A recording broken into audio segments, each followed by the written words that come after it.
BJP के राष्ट्रीय अध्यक्ष जेपी नड्डा ने एक पुस्तक के विमोचन कार्यक्रम में विपक्षी दलों और कांग्रेस नेता राहुल गांधी के ऊपर जमकर निशाना साधा। उन्होंने राहुल पर देश की छवि खराब करने का आरोप लगाया।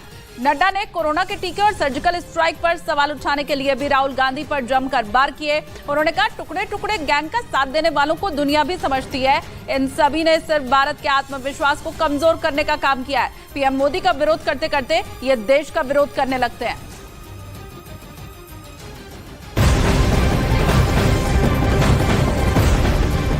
और इन सबके बीच एक बड़ी खबर आ रही है उत्तर प्रदेश के गाजियाबाद से, जहां पर गेमिंग ऐप के जरिए धर्मांतरण मामले में एक बहुत बड़ा पर्दाफाश हुआ है।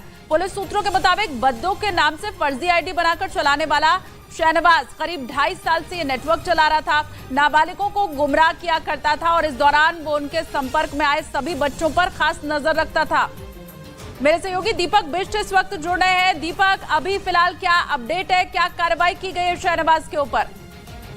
देखिए, शहनवाज की तलाश में जो गाजियाबाद पुलिस है वो कई जगह छापेमारी कर रही है, क्योंकि एक दिन पहले महाराष्ट्र के मुंब्रा में उसके होने की लोकेशन के लिए उसके बाद वहां पर पहुंची थी, जिसके बाद वो 400 किलोमीटर दूर की रेंज में भाग चुका है। और पुलिस का कहना है कि वो रडार पर है, लेकिन उसकी गिरफ्तारी के बाद ही ये सारे खुलासे होंगे, क्योंकि कई तरह की जानकारियां जिस तरह से नाबालिगों के जरिए पुलिस को मिल रही है कि वो किस तरीके से उन पर दबाव डालता था और जो आयत पढ़ने की चीजें कहता था और गेम ऑनलाइन जब वो ऑन रहता था तो उस दौरान ही वो सारी चीजें करता था और किसी को शक ना हो इसका वो खास तौर से ध्यान रखता था कि ताकि बच्चों जो नाबालिग इस पूरे धर्म की तरफ जुड़ रहे हैं उनके ऊपर किसी तरह का कोई दबाव ना हो, कोई उन्हें पहचान ना पाए। और इसी वजह से उसने इस तरह का पूरा एक नेटवर्क अपना सक्सेसफुली किया था। और पुलिस को ये भी शक है कि वो कहीं ना कहीं से फंडिंग उसे मिल रही थी, क्योंकि 2.5 साल से वो इस गेमिंग ऐप और ऑनलाइन ऐप के जरिए कई सारे बच्चों को अपने झांसे में ले चुका है। अभी फिलहाल 4 बच्चों की जो सामने आए हैं, लेकिन पुलिस को शक है कि कई और दूसरे बच्चे भी जो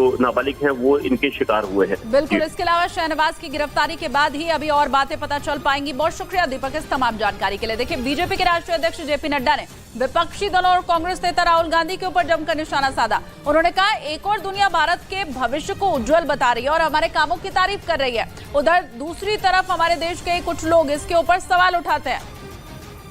और जब जब भारत नए कीर्तिमान स्थापित करता है, तब तब कांग्रेस के युवराज राहुल गांधी को पता नहीं क्या समस्या हो जाती है। नड्डा ने कहा कि राहुल ने मोहब्बत की दुकान नहीं बल्कि नफरत का मेगा शॉपिंग मॉल खोल रखा है। ये नफरत की दुकान का मेगा मॉल खोल करके जो बैठे हैं, मेगा शॉपिंग मॉल, दुनिया जानती है इनको और दुनिया इन सबको समझती है और यह हमेशा भारत के आत्मविश्वास को कमजोर करने का प्रयास है।